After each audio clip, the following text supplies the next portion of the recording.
for those that don't know, Tess, can you please tell us just a little bit about yourself?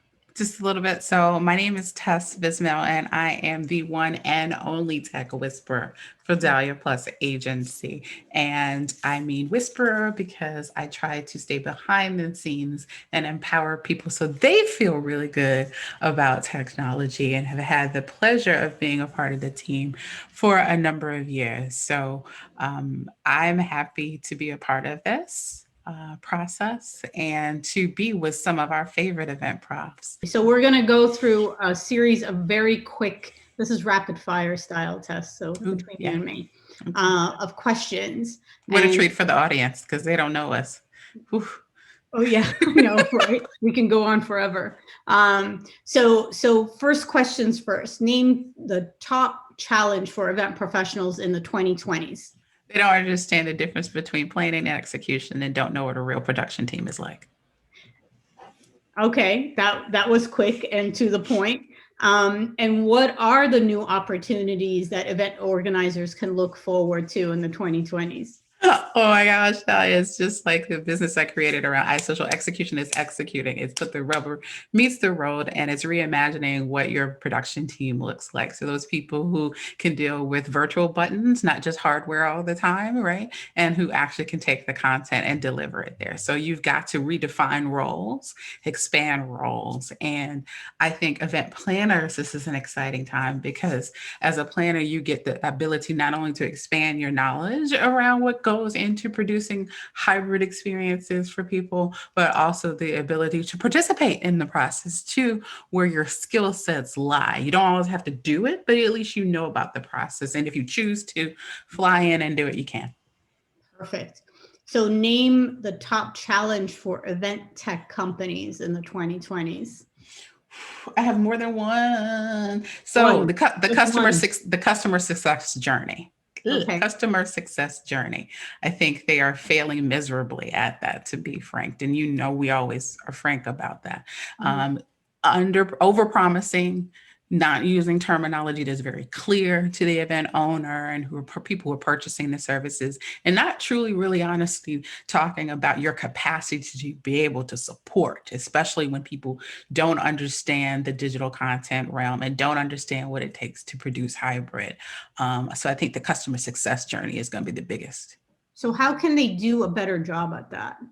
Oh, well, there are people who can provide services to help ramp up that capacity, number one, and help talk through that. But I really think it's going to be what Dahlia, the Dahlia Plus agency has done for a long time, which is bringing the tech companies together to talk about these things and knowing the roles that need to be in place to help us produce better events, not just always talking about the event tech companies servicing whoever the end user is, but redefining what that end user is. So their capacity needs to be different. How they educate and empower and train those people who are working with their products needs to be different. How they're supporting along the way needs to be different. If you're going to do a tech check for me on my behalf, then let me know that. But you need to have a staff in place that can communicate with me quickly along the way. And if you don't have that in place, I need to know that ahead of time, for example.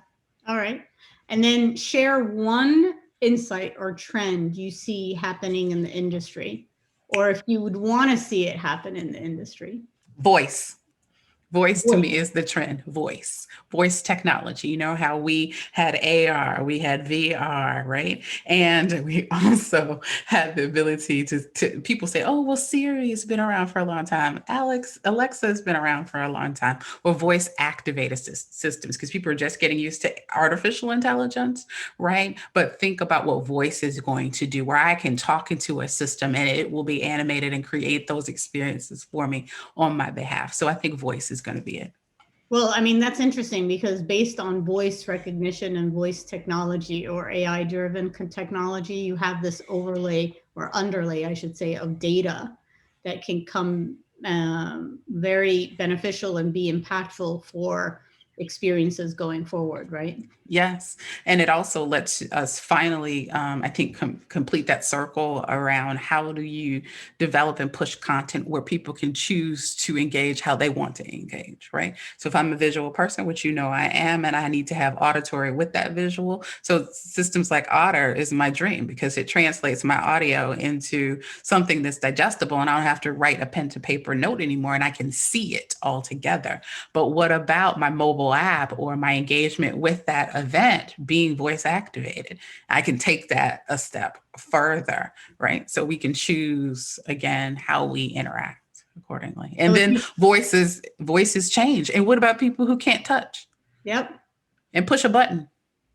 So access and sustainability. Right, with events going forward. Yeah. So if you close your eyes or bring out your crystal ball, what do you look at? What do you see about events like in the 2020s? How do they look? Oh my gosh.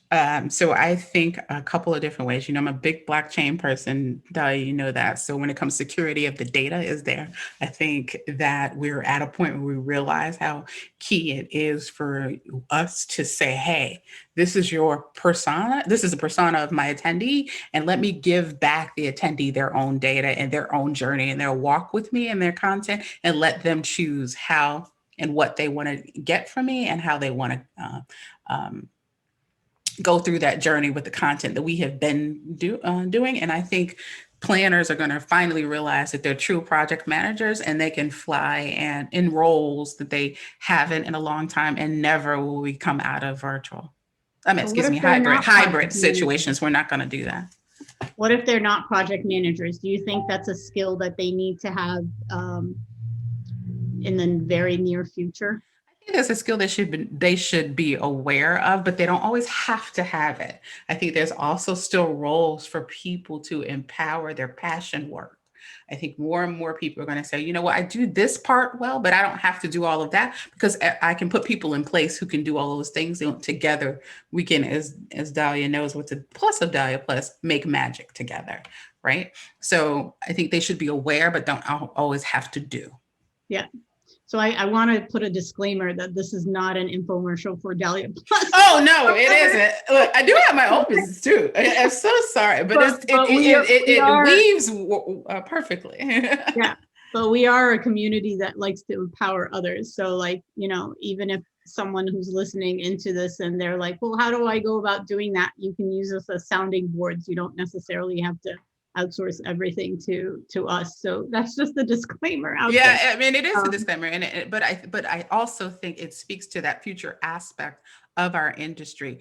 Competition should please going away, you know, from tech companies to each other, from event profs to each other. We shouldn't be competing. We should be all collaborating together and creating consortiums so everyone can play their part, which is really, truly what I'm saying. Perfect. Where you're going to be, where your part is good and you do just that only for the greater good. So obviously everything that we've been discussing has an underlay of tech in it. And, you know, one thing that we know event organizers, event professionals have a hard time of vetting out technology. So what is your one tip for them? I know there's a lot of tips that you can share, but like for one vetting, tip for vetting the tech that you see event organizers not doing so well at the moment, especially with everything that's out there in the landscape. It's a big mishmash. I feel like we're back in the bubble of event mobile apps. You know, was only like less than a decade ago. And believe it or not, there were still companies that still not using mobile apps. But anyway, so right? Statement. I really think the misnomer is that people keep going straight to platform first, and they miss the whole goal and objective of the content they're delivering, and is that content, and how do you want the end user to receive it? So polling and asking your stakeholder who you're delivering to how they want to receive what you're trying to give them, and then go look for the tech. So tech last. Yes. Oh, always last. Yeah. Awesome. All right, Tess, where can people find you if they want to continue the conversation? on a wall somewhere. No. So if you want to continue the conversation, you can always find me. My website is isocialx.com. That's isocialx.com. Has all of my information on it, but I'm a Twitter um, fanatic and LinkedIn. So either one of those, Tess Vismale on Awesome. both. So Tess Viz, yes.